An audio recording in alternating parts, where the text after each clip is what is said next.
You have a bag of cotton and an iron bar, each indicating a mass of 100 kg when measured on weighing machine.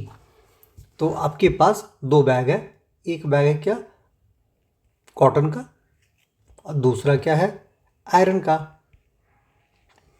इसका भी आपने वे किया तो ये 100 kg show किया, इसको किया तो ये भी 100 kg किया। इसका नाम लिख देता हूँ कॉटन, इसका नाम लिख देता हूँ आयरन।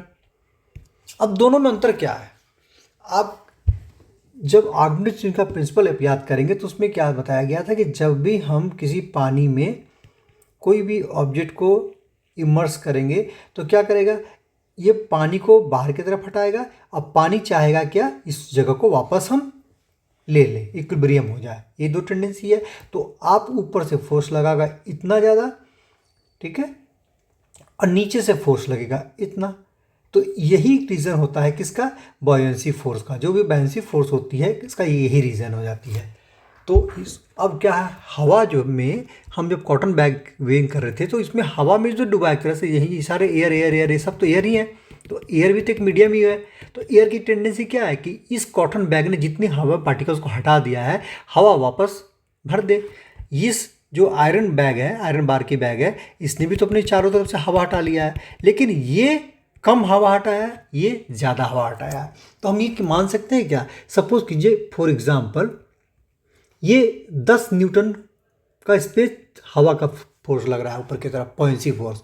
तो ये छोटा कम हवा हटाया है तो सपोज कीजिए 5 न्यूटन का बॉयंसी फोर्स लग रहा होगा, ठीक है। इसको मिल देता है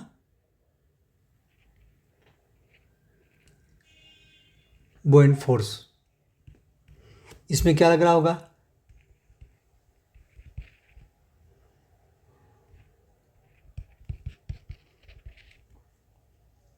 इसमें 5 मिनट, इसमें 10 लग रहा होगा, इसमें 5 लग रहा है। अगर इक्वेशन में देखा जाए तो क्या ऐसे लिख सकता हूँ क्या मैं, देखिए अगर ये है सपोज कीजिए एक्स है, इसका एक्चुअल क्या है एक्स था, इसका एक्चुअल क्या है वाई, असली वेट इसका एक्स है, इसका वाई है। तो देखिए कैसे होगा, एक्स माइनस 10 न्यूटन, ये बॉयंसी फोर्स इसने घटाया तब जाके सेटल होकर इसका वेट दिखाया मशीन पे 100 kg, ठीक है 100 kg। और चूंकि नीचे की तरफ जा रहा है तो हम इसको 9.8 से मल्टीप्लाई किए, तो ये हो गया नीचे की तरफ का वेट जा रहा है एक्चुअल इसका वेट, ये हो गया बॉयंसी। और यहाँ पे इसी तरह कीजिए y minus 5 newton equal to 100 kilogram into 9.8 metre पर सेकेंड स्क्वायर। देखिए मैं फिर से बता रहा हूँ, ये कन्फ्यूज मत कीजिएगा, ये क्या है m, ये है g। मैं इसको ऐसा करता हूँ, यहाँ लिख देता हूँ, यहाँ लिख देता हूँ, देखिए ये लिख देता हूँ, ये जो आपका ये जो भी इसमें वेट है force equal to M G, mass into G, तो एक्चुअल फोर्स निकलेगा, तो ये भी फोर्स ही है। अब देखिए एक्स इक्वल टू क्या हो जाएगा 100 kg मल्टीप्लाई 9.8 प्लस 10 न्यूटन, और इसमें वाई इक्वल टू क्या हो जाएगा 100 किलोग्राम 9.8 मीटर पर सेकंड जो भी है प्लस 5।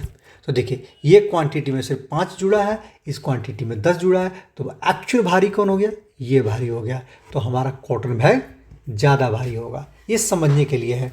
अब हम जल्दी से मैं पढ़ देता हूँ। A bag of cotton and iron bar of 100 kg even though they indicate same mass, उनका सेम मास है on the weighing machine, differs in the force they experience because of their density. Density दोनों का अलग है। The density of the cotton bag is much less, उनकी cotton bag की density बहुत कम है than that of iron bar. तो क्या होगा, which means volume of cotton bag is much larger, तो कॉटन बैग की वॉल्यूम बहुत ज़्यादा हो गई।